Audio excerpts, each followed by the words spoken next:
Welcome to Frank Islam's show. I'm your host, Frank Islam. Our guest today is Ali Imran, the Washington correspondent of Associated Press of Pakistan. He's also an opinion writer and columnist for a number of newspapers. He has been covering Washington and U.S. politics for the past 8 years. Welcome to the show, Ali. Thank you, Mr. Mr. Islam. Nice to see you. Thank you for inviting me to your wonderful show. You're most welcome. And thank you for taking time to come and talk with us. So let's just start with the development in South Asia. People of India voted to power a nationalist government under the stewardship of Prime Minister Modi. What kind of reaction you have seen so far in Pakistan with regard to Mr. Modi's leadership and being a leader of India? Yes. I think it's after a long time that both Pakistan and India have started off on a very constructive note. The reaction right from the top Pakistani leadership, political leadership, has been very positive. Prime Minister Nawaz Sharif has reached out to Prime Minister Modi, and he in fact was one of the first world leaders who called him on his success. And then in response to Mr. Modi's invitation, he traveled to New Delhi, where he attended the inaugural ceremony, and then the two prime ministers had a very good bilateral meeting. Is this a beginning of a new era of the Pakistan-India relationship? Is it the dawn of the new era? Right. Expectations are always high. Right. These are high expectations. Right, right. Because here we are talking about two major South Asian countries which are nuclear powers with huge economic potential, and they are some of the biggest world populations. So and they were never meant to be low profile countries. They are very high profile countries. Sure. They have very rich background, a cultural heritage. Well, they share a history and heritage and cultures. Right, right. Let me just talk a little bit about the Prime Minister Nawaz Sharif attended Mr. Modi's swearing in ceremony. You alluded to that. Do you think the goodwill gesture result in a better relations between India and Pakistan? He went to Jama Masjid, as a matter of fact, in New Delhi. So tell us a little bit about that. Yes, there is a history to that. In late 1990s, when BJP was in power in New Delhi, at that time Prime Minister Vajpayee, he traveled to Pakistan in 99, and he went to Lahore, the place where in 1940 the Muslims of India at that time resolved to create a new country. Sure. And at that time, Vajpayee, Prime Ministers Vajpayee and Nawaz Sharif had a very good beginning. But then, as we know, things did not go very well. There were differences, that cropped up, and there were kind of a conflicting situation. But now, again, Prime Minister Modi has come into power, and he has said that he would follow Prime Minister Vajpayee as far as foreign policy is concerned. Okay. And yeah. So you see there's a brighter horizon. Yes. So what do you think are the impediments to forging a meaningful relations in between India and Pakistan? The two countries, I think, 3-4 levels, At political level, I think the leadership of both countries, they has to show statesmanship, and they have to be courageous in taking bold decisions, in overcoming opposition from extreme views on both sides. Talking about the extremist. Right, right. There are, and then they have to build constituencies for peace, and then they have to build this mutual trust that would propel the composite dialogue between them forward. They can begin with economic and trade issues, but I believe simultaneously both countries have to show to their people that they are focused, determined and serious to address long-running security and political issues like Jammu and Kashmir, and some of the water issues, and Siachen, and the issue of terrorism as well. Sure. And then, I think being a media person, I believe that media have an important role. The role to play. Yes, and they have to, some segments of the media, they have to renounce that jingoism of the past. And here is a new time, new era, new governments. Both leaders have come up. They have been voted to power on the promise of economic well-being of people. Yeah. Okay, very good. So, Yeah. so you see there's a little bit of a hope here. It is. And so let's talk a little bit about let's turn around and talk a little bit about the U.S.-Pakistan relationship. I know the relationship between India and Pakistan has been in terrible shape, but what about the relationship between U.S. and Pakistan? Do you think the two countries can put their differences set aside and get the relationship back on the track? Yes, in fact, there have been already hopeful signs, since 2011, when the US raided Al-Qaeda chief's hideout in Pakistan. The relationship suffered a lot of setbacks, but now the relationship is almost back to normal, as stated by White House officials. And we have to remember that Pakistan and the United States are long-time friends. Yes. Since 1947, since the creation of Pakistan.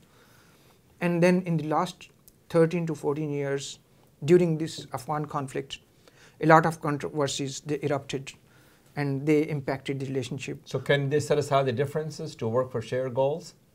I think, yes. Both countries, they are trying to accommodate each other's concerns and address those. US is very aware that Pakistan has obviously long-term security interests in Afghanistan. And so when the troops are pulled out, and that's around the corner, so the Pakistani influence in its neighboring country is set to increase. So would that lead to more tension between Pakistan and United States? I don't think so. U.S. Special Representative for Pakistan and Afghanistan, James Dobbins, he said the other day that with the pullout of American troops from Afghanistan after 13 years of engagement there, Pakistan's role for peace and stability would be even more important, would be even more vital, because it is Pakistan which has the ability to enforce, to address the question of terrorism on that long porous border, which is like 2,800 kilometers long. And You're talking about they share the border between Pakistan and Afghanistan, and Afghanistan, right? And those people, the Pashtun people, they have been living there for centuries. And it would be very interesting for our audience to know that there was not a single soldier, Pakistani soldier, deployed on that border before the 2001 Afghan war, which was started in the wake of 9/11 attacks on the United States. Pakistan never faced that kind of danger or threat from that border.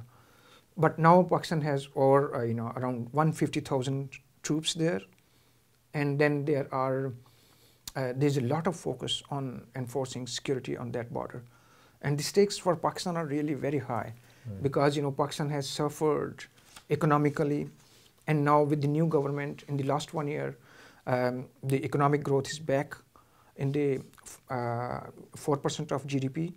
And then, as you know, Pakistan has a huge potential, and Pakistan-India trade is a huge... That should be very important to both of your countries to promote a trade between the two countries, between India and Pakistan. Yeah. You have a lot to gain. Yes. India and Pakistan, they have, they are countries with such... So what's the trade right now in terms of the dollar between Pakistan and India? It's not more than a few... $1 million? No, it's billions? Billion. But it has the, it can shoot up to, in a matter of few years, it can be, I hope so, because, $10 billion. Because you have a lot of middle class population, and as a matter of fact, that you can promote your services, and you can provide as well as the products to the India, and India can do the same thing with Pakistan as well. So it's a mutually beneficial relationship between the two countries. Yes, yes.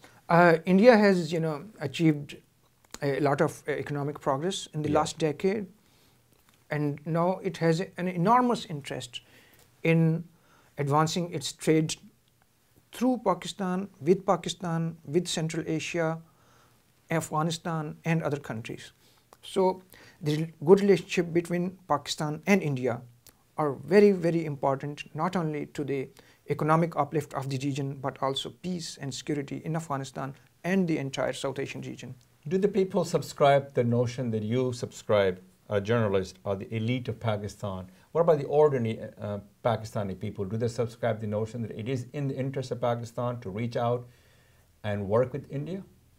Yes, there has been a visible shift, in the mood since I think 9/11. There is a greater awareness and realization, and I think this is on both sides, both the elites and I would Arundhati Rai, and there have been very big leading intellectuals in the Indian society as well, in Pakistan as well, and the common people. They understand the importance, the value of having peace on borders and having good relations, cooperative relations, economic, trade relations with neighbors, both on the eastern side with India and on the western side with Afghanistan. So I mean, there is I can also see a kind of paradigm shift developing, coming in the national discourse and in the approach to tackling some of the old issues. And that paradigm shift is visible, and in the discourse, in the dialogue, the basic point is that, which is a good point, which a good beginning, that Prime Minister Sharif and Prime Minister Modi met in New Delhi. Good. So we want to come back, Ali, in a minute. We're going to take a break. We'll be back in a minute.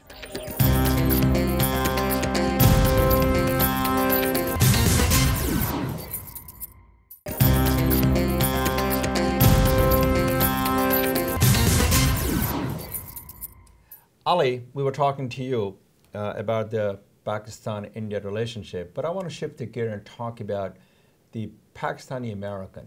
What role do they play in Pakistani politics? In Pakistani politics, there is a move underway in Pakistani parliament that will give the expatriate Pakistanis the right to vote. Just like India has? Yes, when the elections take place next time. And indirectly, you have spoken specifically about Pakistani Americans. They are a very well-off, affluent community here. You want to tap and harness those resources? Yes, they interact with the American lawmakers in their constituencies all over the United States. Sure. And also on Capitol Hill. So they plead and they advocate that the two countries must expand their relationship, strengthen it to the mutual benefit of both. So I think they have a very important role, and you would be surprised, perhaps people will be surprised to know that there are as many as 20,000 Pakistani American physicians in the United States. In the United States. And there is a growing number of academics, journalists, professionals in IT, other fields, and they are contributing significantly to America's development. And they can take back new ideas, because America is a futuristic place, sure, where economic progress is, it's an ideal situation for America. You're right. So you're harnessing their resources to make, you can tap upon those resources so they become the voice for Pakistan in the United States as well. I want to shift the gear and talk a little bit about the U.S. media's coverage of Pakistan. And by the way, what are the challenges that you face covering as a foreign correspondent in Pakistan, in this country, in Washington, D.C.? So I have two questions for you. Right. My experience in Washington has been very rewarding professionally, as a journalist. Have you been recognized for your talent? Yes, a number of organizations have acknowledged. I try to interpret and report things. So do you think there's a good coverage of Pakistan in United States media? No, there was a war going on. There were a lot of controversies with respect to Afghanistan. And when I came here, I felt that a lot of media here were focused on one aspect of life in Pakistan, which was, they were seeing, examining, analyzing things from one particular angle, which was the militancy in Afghanistan and the border disputes. But as you know, Pakistan is a big country of 180 million people. 180 million people. Right. And there is a huge middle class, and they are doing so well in many fields. So they'll be the ripe to sell our products and services to the Pakistani people, right? So not only economically, but in the fields of creative arts, sure, in music and theater, and there have been some of the very big names in modern English literature in the non-English speaking world are from Pakistan, writers in Urdu and many languages. So do you feel any challenge of covering, being a foreign correspondent in the United States? You have been given all the freedom that you need? Yes, I have been. I do enjoy, but I also take part in debates, discourse, think tank discussions, and I have the chance to tell people about Pakistan, that there is a lot more to Pakistan than just the question of militancy on a foreign border. So it has been very, it's news capital of the world, Washington DC, and professionally it's very enriching experience to interact with people from so many backgrounds and to learn about their perspective, to tell them something about your country. And so tell me a little bit about your career. You're not only a correspondent and you write for all the Associated Press and so on and so forth. You also acted on the play called Noor for the Dr. Ahmed. You also a poet. You write in Urdu as well as in English. Tell us a little about that career. Is that something rewarding to you? You like that? The Noor drama, Professor Akbar Ahmed, He's a genius. He's a great guy. From American University, yeah. He said that his play is being staged in Washington. It was last year. And he so said, what role did you play? He challenged me, you have to play the role of a Sufi sheikh. Okay, so is that the role you played? Yes. Did you enjoy it? Yeah, I enjoyed playing that role. And I think I watched it. I think you did a good job. Great job. Thank you so much. So what about your career, what about your careers in a poet, Urdu and English poetry? You write poetry, you write books? I have been writing poetry for a long time in both English and Urdu languages. And recite a poem in Urdu, Ali, for our audience. Off the top of my head, just one line. Yeah. I wrote a poem about Nelson Mandela, who passed away last year. And there was I recited that poem at Society of Urdu Literature conference. So tell us a little bit. What is that? Should I say in Urdu? Sure, say it in Urdu. अब जब के तुम इस जहां से एक परिंदे की मानंद उड़ गए हो,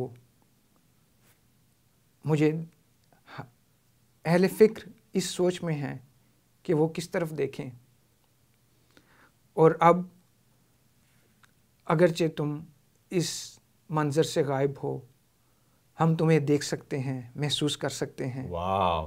तुम एक शजर अज़ीम की तरह खड़े हो, जिसके साए तले लोग इंस्पिरेशन हासिल करते हैं। That's pretty good. So what about your book? What kind of book are you writing? I'm working on 2 books right now. 2 books? Yeah. One is a biography of a Pakistani American businessman. He's What's his name? His name is Mirza Nasimuddin. And he's has a great entrepreneurial spirit, like yourselves. You have excelled, Thank you. Your story is also an inspiration. Thank you. And his story is very important. His family migrated from India to Pakistan in 1947. And the story is from riches to rags and from rags to riches again. He's a very innovative So you're writing. So purpose of writing this book is really to inspire the others to follow in his footsteps? Yes. Is that the purpose that you're driving at? Yes. And also, I'm writing a book on Pakistan, which primarily pertains to Pakistan's challenges. The challenges that Pakistan faces. And Pakistan has a lot of challenges. Yes, it has. But it has also a lot of prospects. Yes, no question about that. The huge middle class and the economic potential, which has remained untapped due to a lot of factors in the past. Now is the time, with the new government in place and with the transition taking place next door in Afghanistan, with the war coming to an end, that Pakistan, with the help of its very big friends, Pakistan is probably the only country in that part of the world which has very good, close ties with... So big friend. Who's the big friend you're talking about? Some of the very big friends, United States, China, and other Middle Eastern countries. What about India? India is your neighbor. India is the neighbor, and India and Pakistan both need to have a great cooperative economic relationship. And for that, so it has to be based on the mutual interest. Mutual interest, and they have to overcome the long-running disputes, So thank you very much, Ali, for your time. We appreciate that very much, and that is all for the show. Thank you very much for watching the show. Please join us next week for another edition of the show. This is Frank Islam wishing you a great week.